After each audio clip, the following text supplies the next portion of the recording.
slide.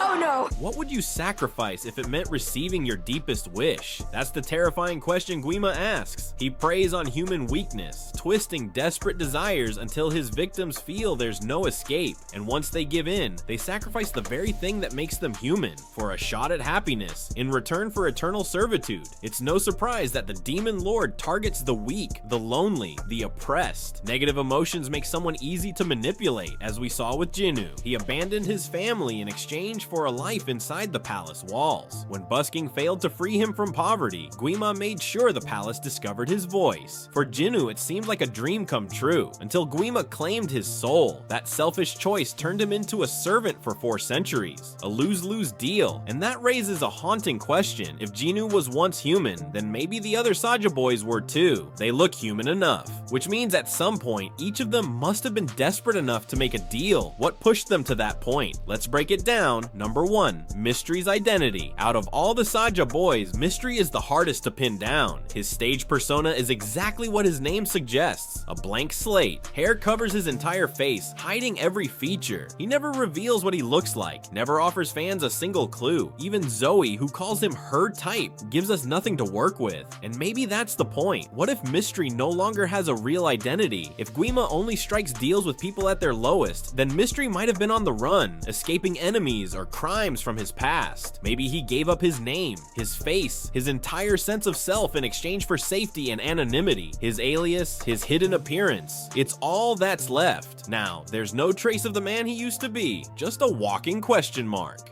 Number 2.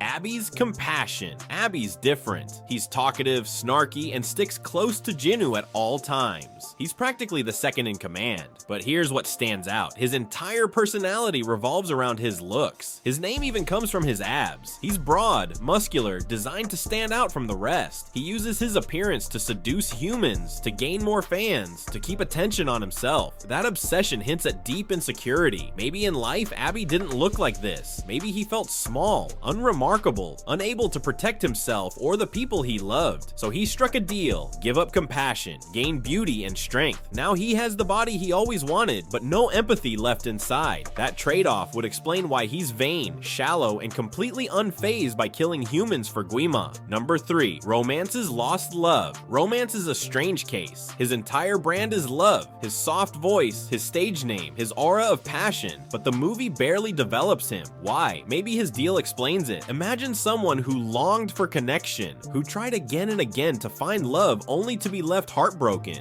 Cheating, rejection, maybe even an arranged marriage gone wrong. Whatever it was, Romance was left empty. So he made a deal. He traded away the ability to feel genuine love in exchange for being surrounded by romance at all times. Fans throw themselves at him, people adore him, but he can't feel anything back. What seemed like the perfect solution only left him lonelier. That empty shell is what we see on stage. Number 4, Baby's future. Now Baby stands out for another reason. As the youngest, he's often treated like a child, even infantilized by fans. His whole persona is built around youth and cuteness. But look closely, his youthful appearance feels unnatural, even compared to the other demons. What if Baby was actually much older than he looked? Maybe he feared aging, feared losing his place in the world, so he made a deal, trading away his future, his experiences, even his chance to grow in exchange for eternal youth. On the surface, it looks like a blessing, but an eternity of being treated like a child? That's a curse. He's stuck in time, forever frozen, never able to truly move forward. Now compare that to Jinu. He betrayed his family, yes, but guilt consumed him for centuries. That guilt is what allowed him to fight back and reclaim his soul. The other Saja boys show no regret. Their deals were selfish, built on vanity, broken hearts, lost identities, and fear of aging. They embraced their demonic nature with no intention of turning back. So it makes you wonder, what would you sacrifice if Gwi-Ma offered you your deepest wish?